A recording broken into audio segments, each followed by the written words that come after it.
तो असहयोग आंदोलन को क्यों शुरू किया जाता है और जो असहयोग आंदोलन रहता है वह धीमा क्यों पड़ जाता है, आपको यह बताना है। तो आप सभी जानते होंगे कि अंग्रेज जो कि भारत कब आए थे, तो लगभग 1600 ईस्वी में जो अंग्रेज रहते हैं भारत आते हैं और यहाँ पर देखते हैं कि अरे साला यहाँ तो मारपीट होते हैं, जो भाई भाई है तो भाइयों के बीच में मारपीट हो रहा है। वो बोलता है कि राजा हम बनबो, वो बोलता है कि राजा हम बनबो। तो ऐसे में फिर यहाँ पर दूसरा भाई दूसरा के विरोध हो जा रहा है, दूसरा के खिलाफ हो जा रहा है और तीसरका राजा के साथ मिल जा रहा है और अपना भाइयों को युद्ध में हरा दे रहा है, ओकरे मार के उल्टा दे रहा है और दौड़ा के भगा दे रहा है। तो ऐसा स्थिति देखता है कि ऊंचा नीचा यहाँ पर भेदभाव है, ऊंचा नीचा भेदभाव है। वो बोलता है कि तो नीचा जाति की है तो हम तो हाथ में पानी ना पी, वहाँ पर कुआं में मत पियो, पानी भरे रहे। तो ऐसे होता है, तो ऊंचा नीचा यहाँ पर भेदभाव काफ़ी था।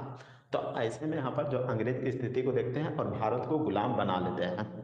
तो ऐसे में गुलामी में इतना ज़्यादा यहाँ पर अत्याचार किया जाता है, जो अंग्रेज लोग रहते हैं इतना ज़्यादा अत्याचार करते हैं भारतीय लोगों पर, टैक्स लगा देते हैं, जबरन खेती करवाते हैं। इसके अलावा बहुत सारे ऐसे ऐसे नियम लाते हैं कि जो मजदूर रहते हैं, जो गरीब लोग रहते हैं, पूरे भारत के लोगों की स्थिति पूरा खराब हो जाती है। यहाँ पर जो संसाधन रहता है, जो यहाँ पर सोना चांदी जो महंगा महंगा चीज़ रहता है उसको विदेश ले जाते हैं, इंग्लैंड ले जाते हैं और भारत को खोखला कर देते हैं। तो इस तरीके से भारत को यहाँ पर लूट के भी चले जाते हैं और बर्बाद भी कर देते हैं और गरीबी में भी ला देते हैं जो अंग्रेज लोग रहते हैं। तो भारतीय लोग देखते हैं कि अरे साला यहाँ पर अंग्रेजों तो बहुत किचान कर दिया है, जो अंग्रेज लोग हैं बहुत ज़्यादा किचान कर दिया है, अब तो कुछ करना पड़ेगा, अब तो कुछ करना पड़ेगा यहाँ पर, अब हमको यहाँ पर स्वतंत्रता चाहिए। जो अंग्रेज लोग हैं ओकरा भगाए पड़तो, ओकरा भगाए पड़तो, अंग्रेज सबके भगाए पड़तो पूरा, तब जाके यहाँ पर स्वतंत्रता मिलतो और अंग्रेज से आज़ादी मिलतो।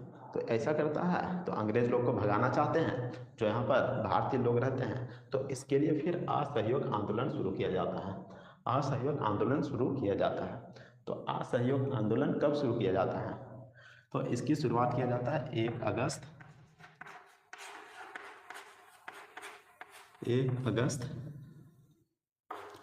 1920 में।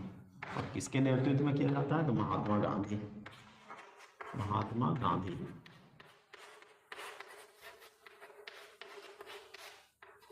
तो जो असहयोग आंदोलन रहता है वह 1 अगस्त 1920 को चालू किया जाता है और किसके नेतृत्व में किया जाता है, तो महात्मा गांधी के नेतृत्व में किया जाता है। तो यहाँ पर बहुत सारा कारण रहता है असहयोग आंदोलन के पीछे, जिसके पीछे यहाँ पर जो आंदोलन जो असहयोग आंदोलन रहता है वह शुरू किया जाता है।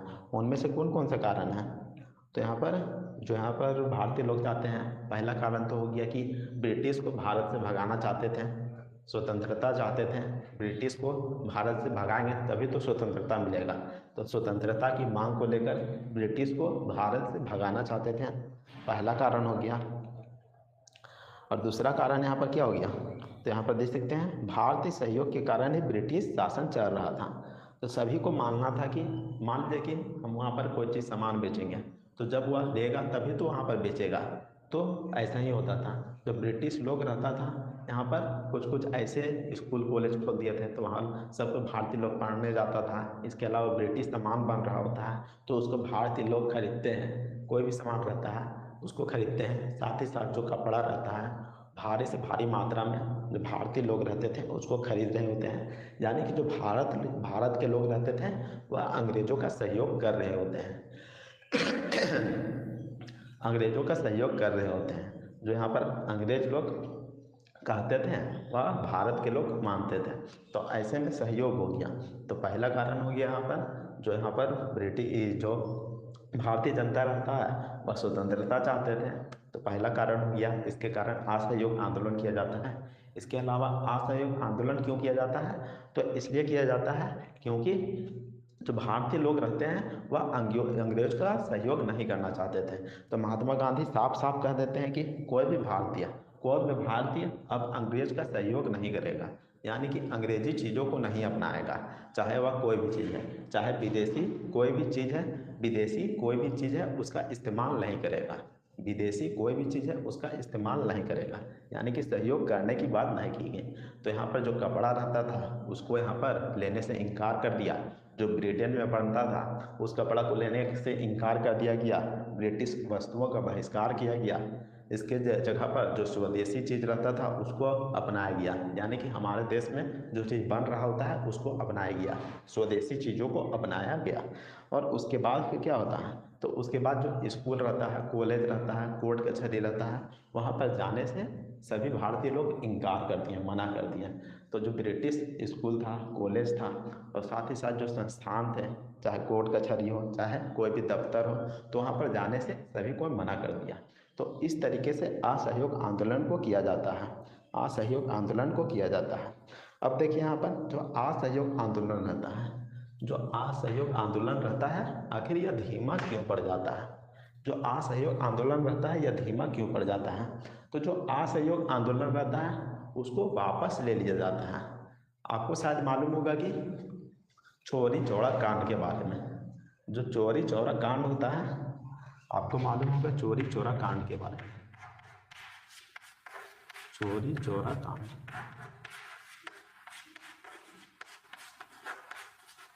चौरी चौरा कांड आखिर यह कब हुआ था?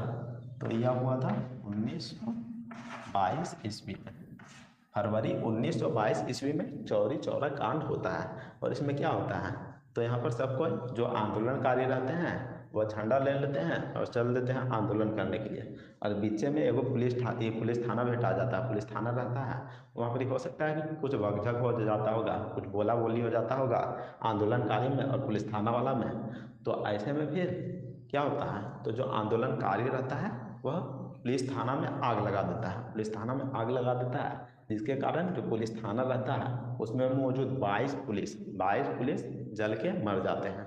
तो ऐसे में फिर क्या होता है, तो गांधी जी सोचता है कि हम तो यहाँ पर अहिंसक आंदोलन कर रहे थे, बिना मारपीट का, किसी को यहाँ पर नुकसान नहीं पहुँचाना चाहते थे। तो गांधी जी को बहुत ही ज़्यादा दुख होता है, तो गांधी जी को बहुत ही ज़्यादा दुख होता है।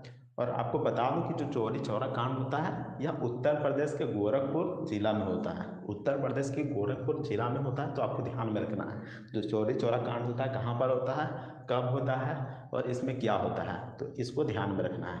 तो यहाँ पर चौरी चौरा कांड में क्या हुआ, तो जो आंदोलनकारी रहता है वह आंदोलन करते करते जाता है और बीच में जो पुलिस थाना रहता है उसमें आग लगा देता है, जिससे कि 22 पुलिसकर्मी जल के मर जाते हैं। तो गांधी जी को बड़ा झटका लग जाता है, सोचते हैं अरे ये क्या हो गया, हम तो बोले थे इन लोगों को सिर्फ आंदोलन करने, केकरो मारने नहीं बोले थे, तो ये बेटे मारिए दिया तो क्या होगा। तो फिर गांधी जी बहुत ज़्यादा दुखी हो जाते हैं और कांदने लगते हैं मन मन, और फिर बोलते हैं कि चलो असहयोग आंदोलन को वापस लिया जाए, जो असहयोग आंदोलन है उसको वापस लिया जाए। तो फिर यहाँ पर 1922 ईस्वी में जब चौरा चौरी कांड हो जाता है तो फिर असहयोग आंदोलन को वापस ले लिया जाता है। तो सबसे बड़ा यहाँ पर जो कारण रहता है चौरी चौरा कांड रहता है, जिसके कारण असहयोग आंदोलन को वापस ले लिया जाता है। इसके अलावा जो खादी वस्त्र रहता है, इसके अलावा जो खादी वस्त्र रहता है, इसके अलावा जो खादी वस्त्र रहता है वह बहुत ही ज़्यादा महंगा रहता है, जो खादी वस्त्र रहता है वह बहुत ही ज़्यादा महंगा रहता है। जो ब्रिटिश वस्त्र हो गया उसके मुकाबले खादी वस्त्र काफ़ी ज़्यादा महंगा रहता है, जो कि गरीब लोग नहीं खरीद सकते थे। गरीबों के बस के लिए बस का बात नहीं था कि वह खादी वस्त्रों को खरीदे और पहन पाए। तो ऐसे में यहाँ पर सभी को यहाँ पर कह सकते हैं कि सफिशियंट नहीं था, सबको यहाँ पर योग्य नहीं था कि खादी वस्त्रों को खरीदे और इसको पहन पाए। तो यह भी कारण था कि गरीब लोग खादी वस्त्र को नहीं खरीद सकते थे।